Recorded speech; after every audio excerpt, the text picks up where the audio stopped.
E aí, gente, começa mais um Papo Daqui, mais um episódio do nosso programa com personalidades que passaram pelo Grêmio e pelo Inter nessa nossa segunda temporada. E hoje eu tenho o prazer de receber um cara aí que fez história no Grêmio, como campeão da Libertadores, campeão do mundo, campeão brasileiro. O cara ganhou tudo aqui com a gente. Hoje o meu convidado é o China. Tudo certo, China? Ô, Guilherme, tudo certo, tudo tranquilo. China, eu queria começar te agradecendo por ter topado participar desse papo comigo. Eu sei que tu está na correria de função de campanha e tudo mais, mas obrigado por ter aberto esse espaço na agenda aí para conversar com a gente. Tranquilo, a gente está sempre aberto para os amigos, né, Tchê? O rancho não tem tramela para os parceiros. China, como é que está sendo? A gente sabe que a pandemia está terminando, agora o senhor ainda está envolvido em outros projetos. Como é que foi aquele período mais tenso da pandemia, onde teve que parar tudo? Como é que ficaram os teus projetos? A gente sabe que tu trabalha no Grêmio, a gente sabe da tua trajetória política e teu projeto agora nessa eleição. Como é que tu tocou esses projetos todos naquele período ali mais tenso da pandemia? Olha, o que realmente eu sinto mais falta é eu trabalho com os meninos lá no Cristal, né?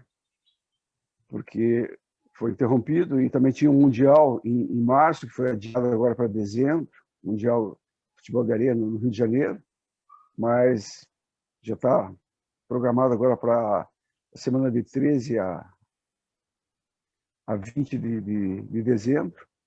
E o mais eu tive que ficar por casa, cuidando da gurizada. A política não estava muito nos meus planos, mas aí alguns amigos, principalmente o Mazzaropi, teve uma influência muito grande na minha decisão aí.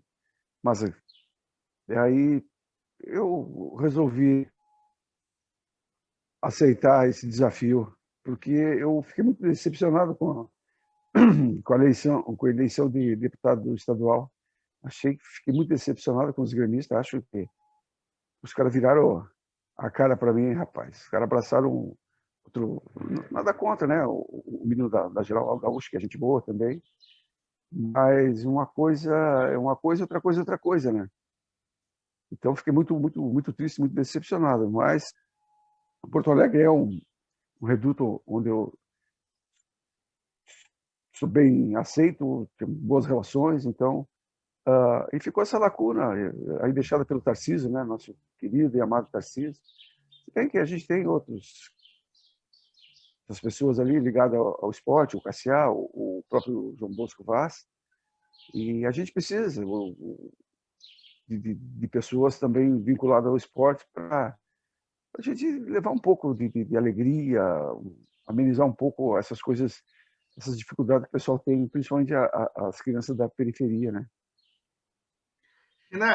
Tu chega no Grêmio em 1980, tu vem da Chape jogar no Grêmio, e tu chega no Grêmio, a gente sabe quem é Gangorra aqui no Sul, e o Inter estava em cima da Gangorra. O Inter tinha sido campeão brasileiro invicto em 79, e tu chega aqui em 80.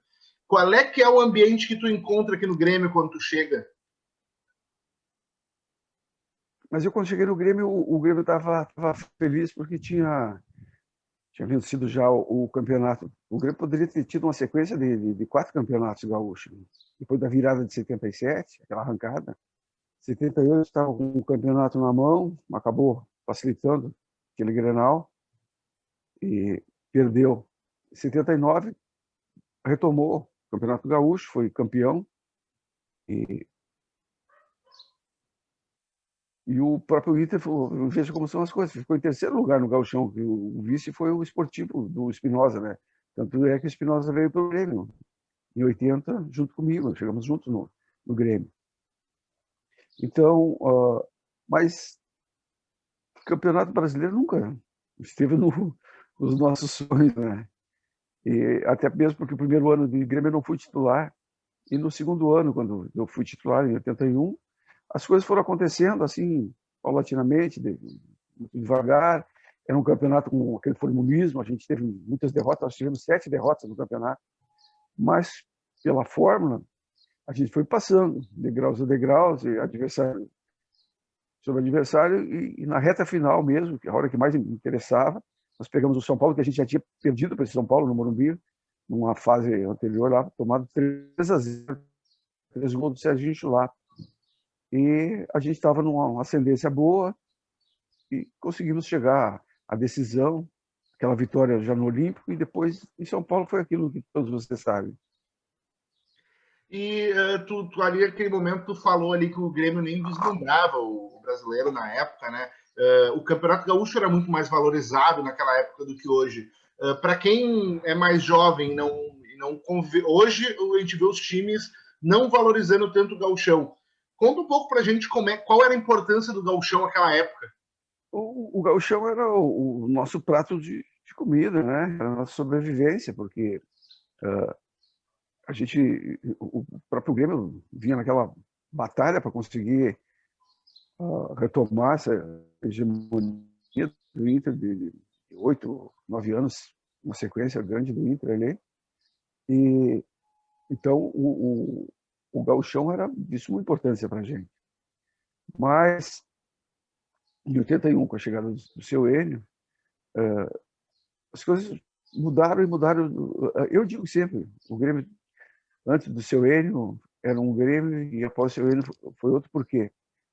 O seu Enio, numa altura em diante no Campeonato Brasileiro, ele colocou 5 moleques no time. Porque o time titular de 81 era Leão, o Shoa, Vantuir, De Leão e Dirceu. Eu era o titular, um dos poucos meninos.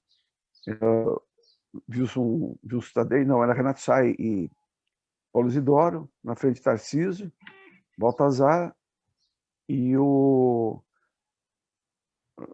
Jurandir, o Renato Sá, o próprio Weber. E a partir dessa derrota com o São Paulo, que a gente tomou os 3-0, lá o seu Enio mudou radical. Então, fez uma mudança radical. Botou o Paulo Roberto, botou o Nilmar, que tinha vindo do Matsubara, o primeiro ano dele no profissional. Colocou o Casimiro na lateral esquerda e o Odair ponta pequenininho, na ponta esquerda.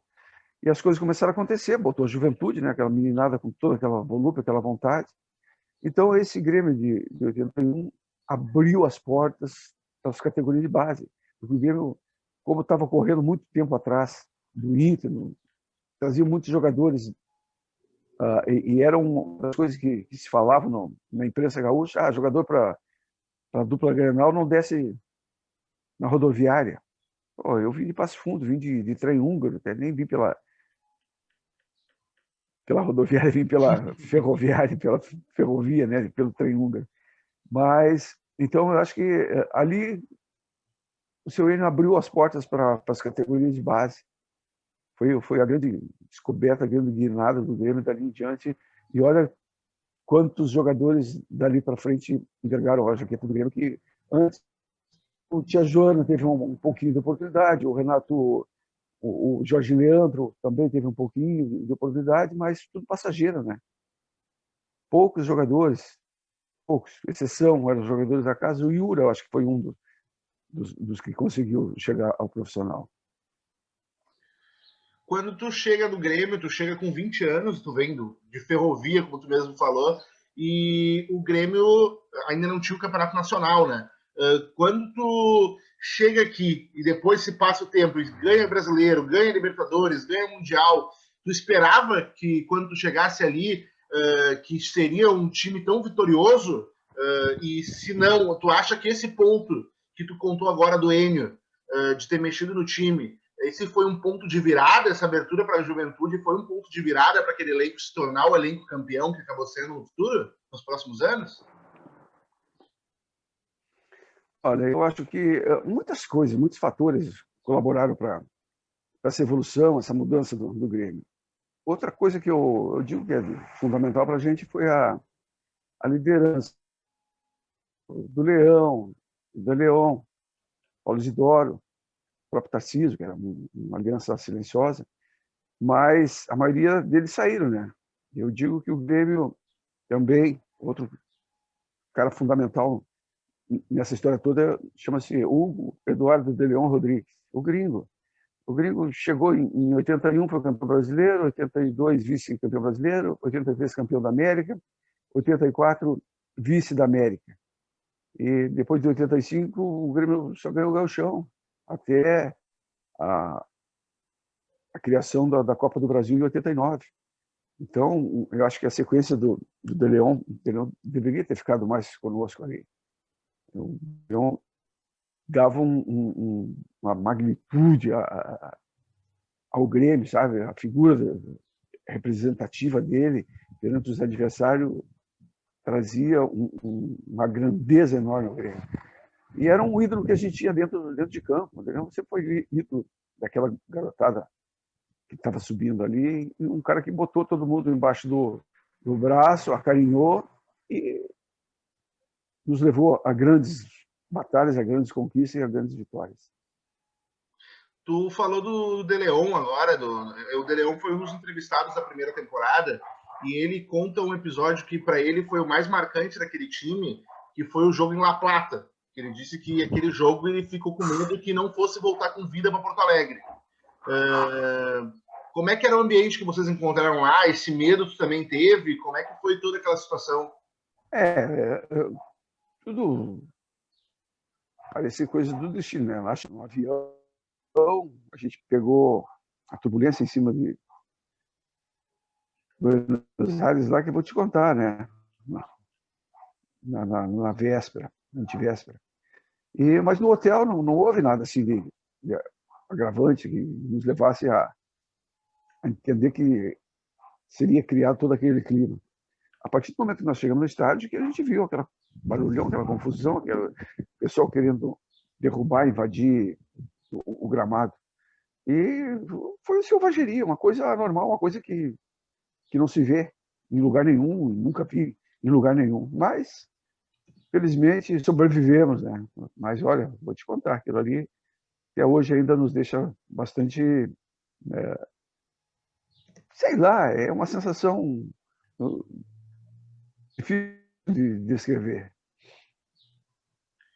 E China, eu entrevistei também aquele elenco parecia muito unido, assim. Eu entrevistei algumas pessoas que jogaram naquele elenco na primeira temporada do Papo Daqui, entre eles o Paulo Roberto e o Bonamigo.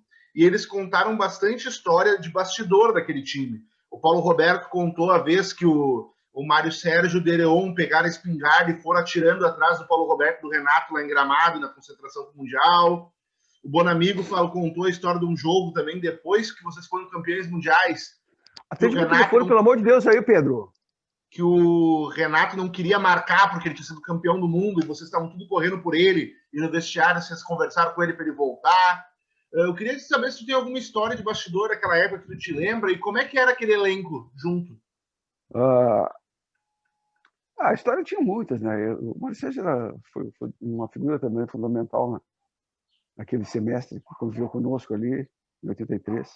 Trouxe alegria, trouxe desprendimento, trouxe amizade, trouxe aquela integração dos mais velhos com os mais novos. E o mais importante de tudo foi o que ele deixou dentro de campo, né? A mensagem futebolística que ele deixou naquela final lá contra o Hamburgo.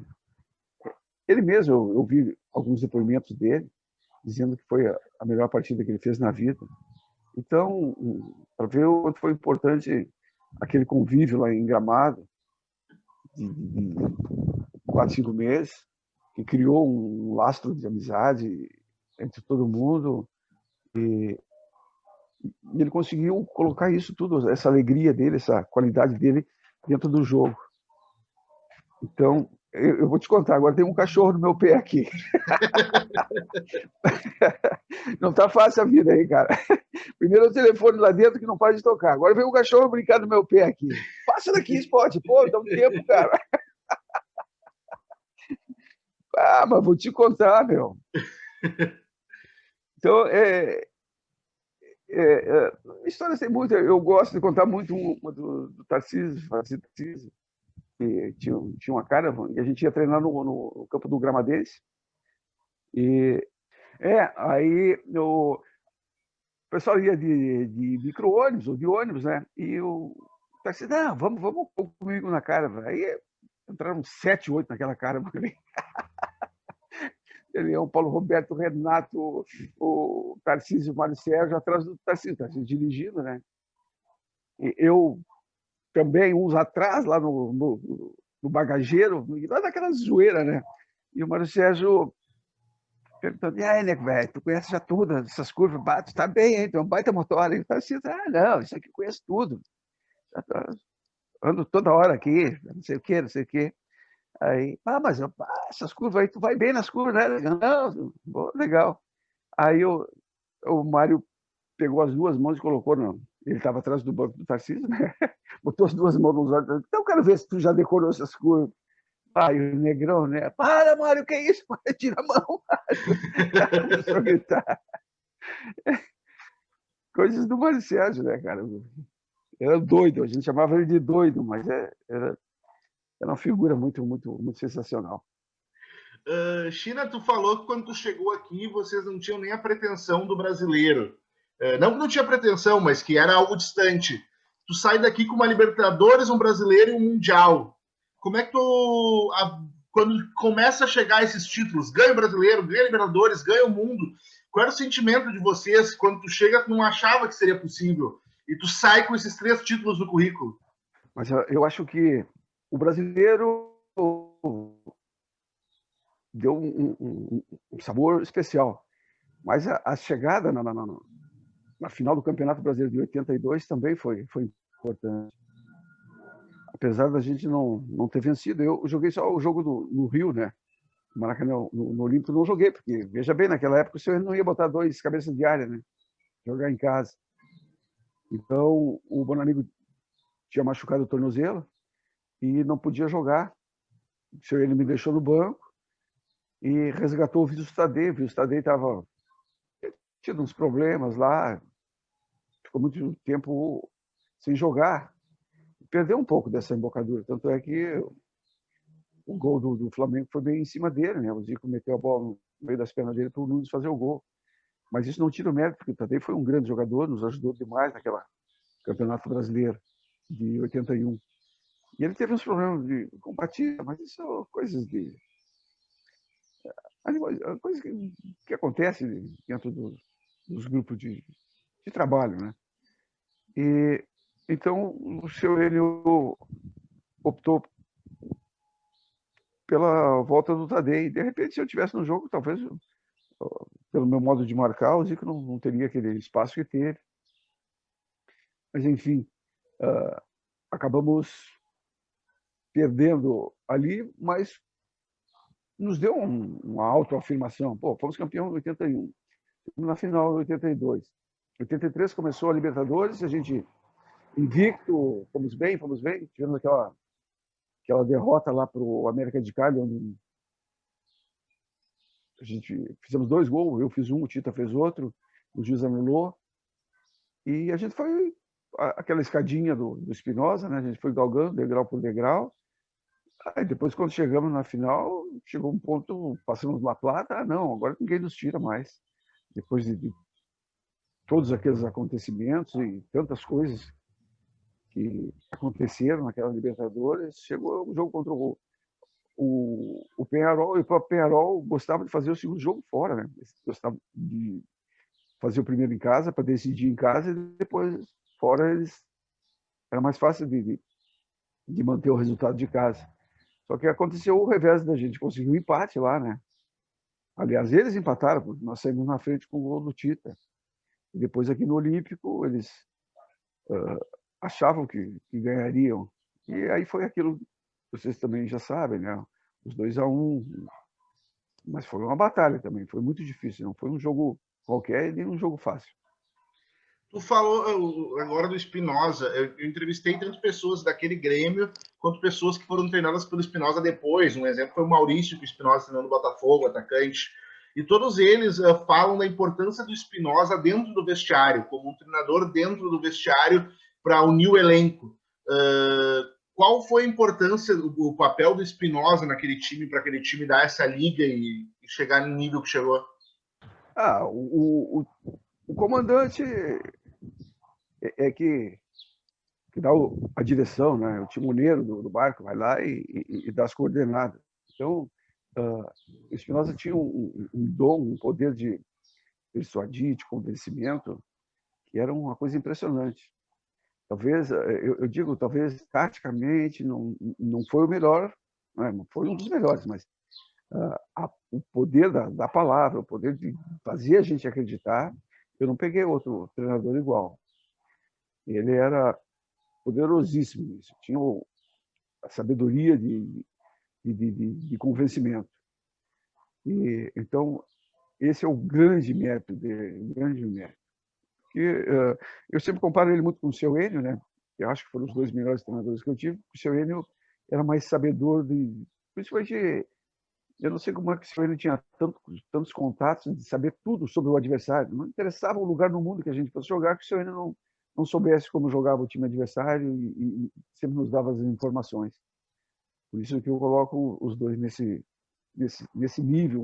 O outro, o Espinosa, mais o poder de convencimento. E qual foi importante? Tu saiu do Grêmio depois, vai para o Vasco, tem uma boa passagem no Vasco e volta para o Grêmio. Por que tu saiu daquele momento, foi para o Vasco e depois voltou? Aquilo ali foi problemas de relacionamento com direção, né? Eu sempre fui um cara meio temperamental, temperamento forte, meio explosivo. E deu um problema da Libertadores, aquela decisão com o Independente. O De Leon era o primeiro capitão, eu era o segundo. O De Leon não conseguiu acertar a premiação e mandou eu fazer a intermediação com a direção. E foi indo. E eu sei que chegou na hora do jogo lá, mas faltou sabedoria para a gente. Depois eu aprendi com aquilo ali, mais adiante, depois até posso te contar outra história. Podia ter mentido a premiação. Sei que nós entramos de cabisbaixo, entramos frouxo no jogo, tomamos um rodeão, foi o maior baile que eu tomei na vida, foi esse jogo com o Independente em casa, quando perdemos de 1-0, 84. E aquilo ali ficou meio marcado, porque houve um atrito com a direção. A direção começou a falar umas coisas, umas bobagens lá, e eu rebati na imprensa e fui, e não parei de falar. Então, tinha uma excursão para a Europa, eles me tiraram da excursão, eu chamei o De Leon, o Tarcísio e o Renato, e falei, eles me tiraram da excursão. Os três, não, se o Chino não viajar, ninguém viaja, e acabou. Isso era 11 horas da manhã, a apresentação era 1 da tarde. E aí acabaram a direção cedendo, até porque eu estava na seleção e constava no meu nome no contrato dos jogos lá fora, né? Era eu e o Renato que constavam, e o De Leon. Então, na volta, cheguei meio sem clima aqui, né? Aí surgiu o interesse do Vasco, do São Paulo, e eu achei que estava na hora de dar uma saída para dar uma respirada. Aí fui, volta, mudou a direção, tudo, o treinador, e fui reintegrado em 85, e segui mais 3 anos no Grêmio. Mas aí passei a ser capitão também, tinha muitos problemas para resolver. Eu acabei pedindo para sair, eu pedi para sair do Grêmio em 87 para 88, eu falei, chega, não quero mais, não aguento. Era muita pressão, tudo que era probleminha vinha os meninos que subiam com o pessoal mais velho, porque fulano faz isso. Era muitas coisinhas assim, sabe, que me desgastavam demais. Eu lembro que o Filipão era o treinador lá quando o Cerro Porteño, foi o último jogo que eu fiz, antes do treino, o Filipão botou nós ali para conversar e eu pedi a palavra. Ele disse, hoje é o meu último jogo do Grêmio, não quero mais, não jogo mais, não aguento mais. Fulano, falei para os jogadores ali, não aguento. É muita queixinha, é muito mimimi, é muita... eu não quero mais jogar no Grêmio. Hoje é o meu último jogo. E pronto. Aí, 88, era o presidente Paulo Odoni, eu também já não tinha uma relação muito boa com ele. Acabei, eu procurando o clube, alguns clubes grandes, o Grêmio não teve interesse. Eu tive que cobrar meu passe, foi para o Noroeste do Bauru me ajudou a comprar, depois o Sport Recife, o Sport comprou a parte do Noroeste, aí do Sport Recife fui para Portugal, tive que indenizar o Sport Recife, ou seja, eu indenizei o Grêmio, indenizei o Noroeste e o próprio Sport Recife para poder me livrar, ficar livre. Aí fui para Portugal, aí fiquei 5 anos, 6 anos lá, voltei e encerrei. Tu jogou em Portugal. Aquele, se tu dissesse, se tu pudesse ver o futuro, aquele guri que chega na Ferrovia em Porto Alegre, sonhava um dia em jogar na Europa? Ah, não. Eu não sonhava jogar nem no Grêmio, rapaz. Eu era um guri torcedor do Gaúcho de Passo Fundo, um fã das On Pontes, do Bebeto, aquele time do Gaúcho de Passo Fundo. Ainda ontem eu tive conversando com uma pessoa que o nome é Dyson, aqui em Porto Alegre, trabalha no Banco do Brasil. Eu fui fazer uma abertura de conta lá e ele disse: meu nome é homenagem ao Dyson Pontes. Eu falei: não, o Dyson Pontes era meu ídolo, eu até me espelhei muito nele, muita coisa que eu fazia dentro de campo, eu lembrava dele, e começamos a conversar. Então, meu sonho era jogar no Gaúcho, mas o Gaúcho era muito próximo da minha casa lá e eu tinha vergonha de jogar lá com o juvenil, digamos, né? Por causa dos amigos. Aí o Kita que foi, depois tornou meu compadre, o Kita jogava num time, o nome era 14, da Vila Santa Marta. O Kita me convidou para ir fazer teste lá no 14, ele já jogado no Gaúcho, estava servindo o exército, então ele desceu para jogar no juvenil. E ele me levou para fazer um teste lá, e eu, no mesmo dia, fui aprovado, comecei a jogar, ganhei posição, papapá.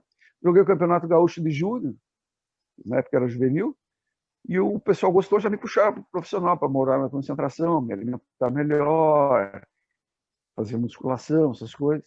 E aos pouquinhos as coisas começaram a caminhar, que não teve como segurar. As coisas aconteceram muito rápido para mim daí. Fui titular já em 78, 79, fiz um ótimo campeonato gaúcho, fui para Chapecoense, disputar o brasileiro. Em início de 80, o Grêmio me trouxe um período de teste de 3 meses, e com 1 mês e meio o Grêmio já me comprou. Aí depois o resto da história, vocês já sabem, Grêmio acima de tudo. E a seleção brasileira? Mas cheguei até na seleção brasileira, né? Pois é, rapaz. Jogar na Europa, tu me perguntou antes, nunca pensei em jogar na Europa. Hoje os meninos botam a camisa de treino ali, já estão falando de jogar no Real Madrid, no Barcelona. Eu nunca pensei em jogar na Europa. Joguei 5, 6 anos em Portugal, lá, claro, em times médios, medianos, mas foi muito bom, muito importante, interessante para mim. Aprendi muita coisa. Fiz curso de treinador lá na Federação Portuguesa de Futebol. Enfim, mas seleção brasileira também nunca passou pela cabeça. Um dia eu até estava descendo da concentração para me fardar, a gente jogava contra o Índio de Santa Maria, estava passando na porta do zelador lá do Estádio Vermelhão da Serra, estava dando, naquele jornalzinho das 7 horas da noite, das 19. Falcão, de Abelardo Luz, é o novo convocado da seleção brasileira, isso em 78, 79 lá. Aí eu digo: mas o Falcão, de Abelardo Luz, está na seleção. Por que eu, espumoso, não posso, no campo comprido, não posso estar na seleção? Mas aquilo foi uma coisa passageira que passou na minha cabeça, eu nunca imaginei, né? Mas eu logo no Grêmio, cheguei no Grêmio em 80, e já fui convocado para uma seleção de novos. Tele Santana veio passear em Porto Alegre, me viu treinando e perguntou para o seu Verardi quem era aquele menino no meio campo, ele estava vendo o coletivo. Aí o seu Verardi disse que eu era o China, lá do 14. Não, aquele guri, Aí me levou para uma seleção de novos, só que cheguei lá machucado, não pude viajar para Toulon. Foi o Odair e o Neymar, foram campeões até em Toulon com a seleção brasileira de novos. E depois tu foi para a principal, né? Daí em 83, aquela Copa América ali, a Libertadores da América, eu joguei muita bola, cara, fui muito bem, né? E os jogos pela Globo, principalmente lá em Montevidéu e no Olímpico, o Márcio Guedes, aquele comentarista, e o Galvão me deram muita moral. O Parreira foi emprenhado pelos ouvidos e me convocou. Mas eu fiz 2 grandes jogos. O falecido presidente Koff sempre me falava: o melhor jogo que eu fiz na vida que ele viu, ele era sempre que eu encontrava com ele, China, aquele jogo lá em Montevidéu, E eu tenho poucas recordações do jogo de Montevideo. Já andei olhando, já vi no YouTube, mas realmente os dois jogos da Libertadores, o Mundial também, né, foram jogos que ficam na retina da gente, não tem como tu esquecer. China, tu estava falando agora da Globo e tudo mais. Teve uma geração, eu tenho 25 anos. Eu não vi os jogos da Libertadores e do Mundial, eu só conhecia o nome China e o meu pai contava as histórias. Mas agora, por causa da pandemia, os jogos foram reprisados na TV aberta. E uma nova geração pôde ver tu jogar. Uma geração que não te conhecia. Como é que foi para ti rever esses jogos e ser apresentado para essa nova geração? Só que o pessoal é meio preguiçoso, né? Se eu já sou preguiçoso de ir no YouTube lá ficar olhando o jogo todo, então, claro que a televisão era com essa representação aí, praticamente obrigou o pessoal a ver, né? Então, muita gente, os comentários, né? Não imaginava que jogava tudo isso, não sei o quê. Foi muito legal, a repercussão foi acima do esperado. Fiquei muito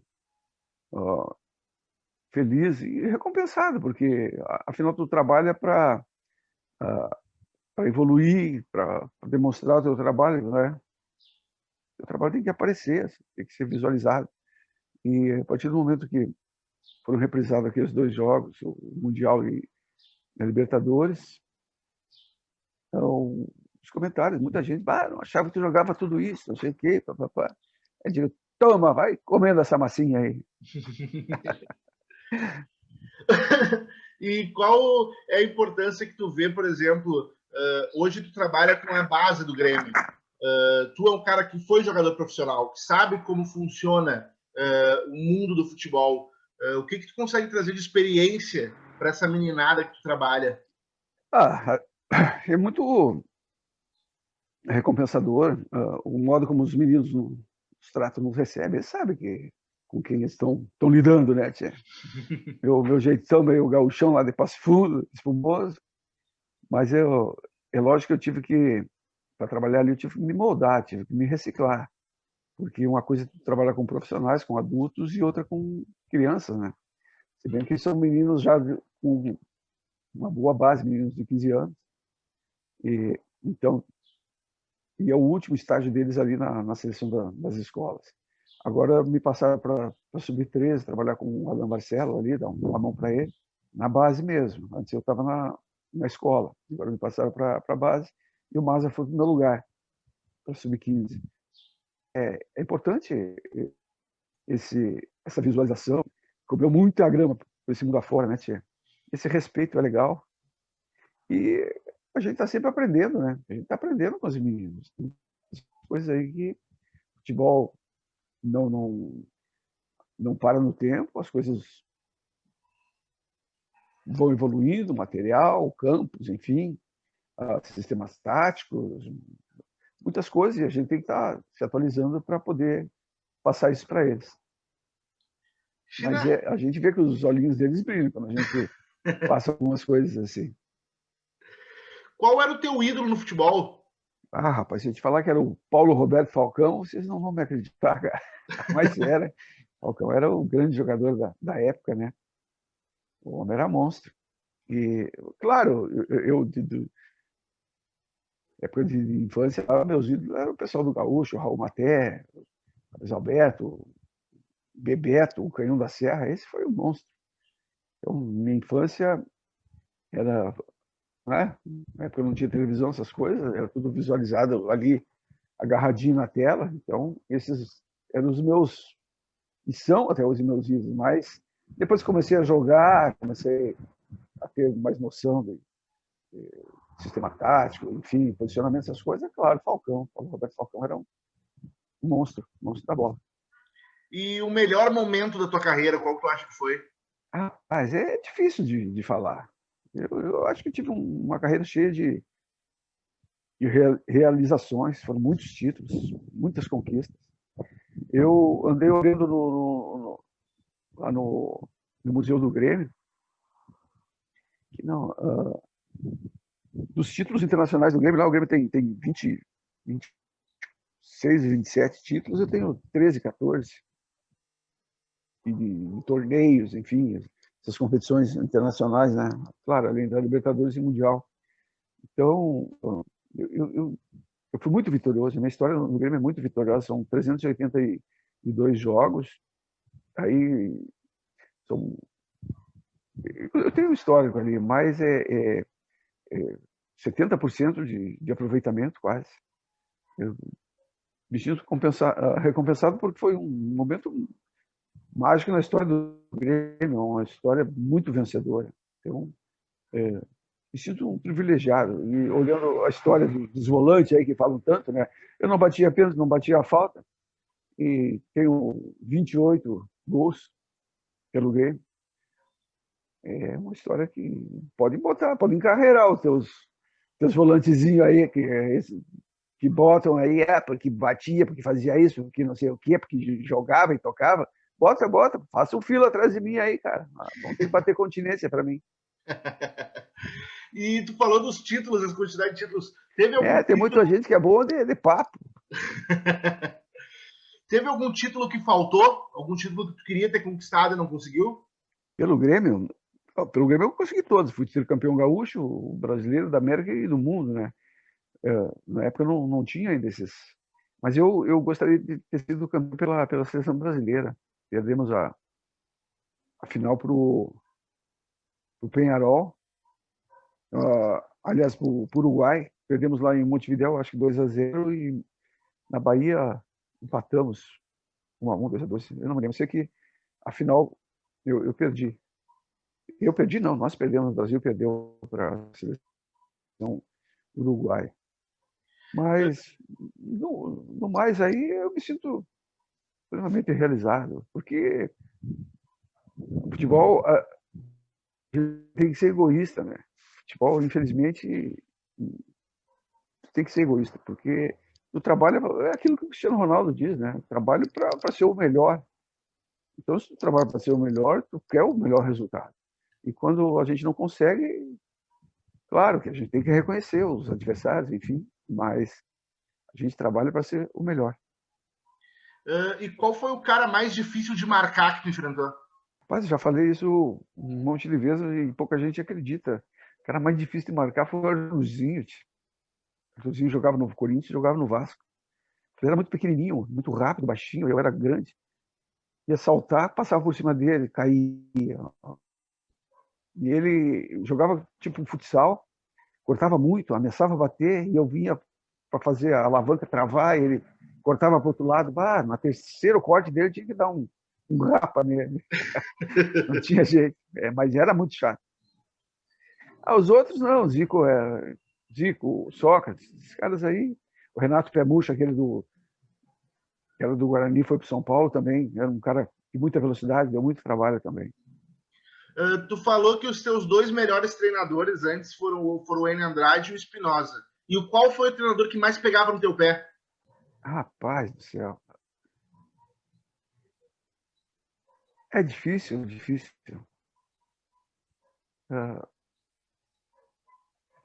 O seu Enio dizia sempre uma coisa assim que eu nunca mais esqueci. Quando estiver falando contigo,